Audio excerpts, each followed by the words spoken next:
കുടിക്കുന്ന ആൾ വരെ മുന്തിരിയുടെ അനുഭവത്തിൽ നിന്ന് ഇനി ഞാൻ കുടിക്കലിനോട് പറയുന്നെന്ന് പറഞ്ഞു. നാം അനുഗ്രഹിക്കുന്ന അനുഗ്രഹപാത്രം ക്രിസ്തുവിന്റെ രക്തത്തിന്റെ കൂട്ടായ്മയല്ലയോ?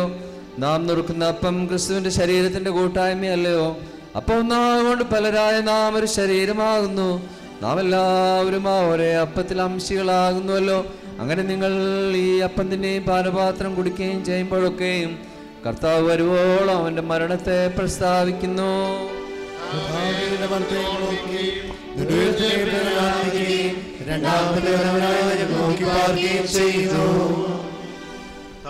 നിന്റെ മരണത്തെയും കബറടക്കത്തെയും മൂന്നാം ദിവസത്തെ ഉയർത്തേൽപ്പിനെയും സ്വർഗാരോഹണത്തെയും പിതാവായ ദൈവത്തിന്റെ വലത്തുഭാഗത്തുള്ള ഇരിപ്പിനെയും ഭൂലോകത്തെ നീതിയോടെ വിധിച്ച് അവനവന്റെ പ്രവൃത്തികൾക്ക് തക്കണം എല്ലാവർക്കും പ്രതിഫലം നൽകുന്നതുമായ രണ്ടാമത്തെ അവരനെ ഞങ്ങൾ ഓർത്തുകൊണ്ട് ഈ അപ്പത്തെയും ഈ പാനപാത്രത്തെയും ഞങ്ങൾ വേർതിരിച്ചു കൊള്ളുന്നു.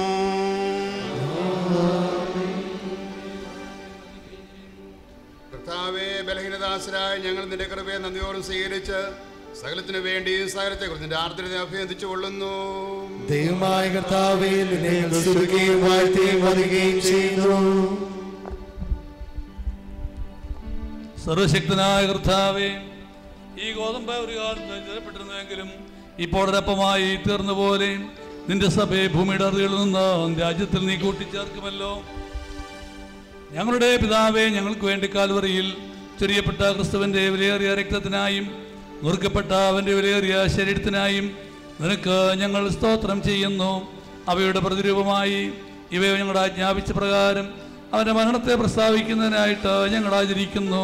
അവൻ മുഖാന്തരം എന്നേക്കും നിനക്ക് ഞങ്ങൾ മഹത്വം സമർപ്പിച്ചു കൊള്ളുന്നു.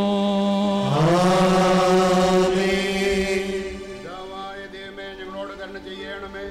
സിംഹാസന രാജ്യത്തിൽ നിത്യമായ തത്വത്തിലും നിനക്കും നിന്റെ പുത്രനായിരിക്കുന്ന കർത്താവും പഴയതും പുതിയതുമായ നിയമം സംസാരിച്ചവനും യോർദാൻ നദി വെച്ച കർത്താവ് യേശുവിനെ പോലെയും മാളി വെച്ച അപ്പോസ്തലന്മാരുടെ മേൽ അത്യാവിൽ ഇറങ്ങുന്നതിനുമായ നിന്റെ പരിശുദ്ധാത്മാവിനാൽ ഞങ്ങളെ നിറയ്ക്കുമാറാകണമേ. ദൈവമായ കർത്താവേ, ഭൂലോകമെങ്ങുമുള്ള നിന്റെ വിശുദ്ധ സഭയ്ക്ക് വേണ്ടിയും വിശേഷാൽ അതിന്റെ വിഭാഗമായ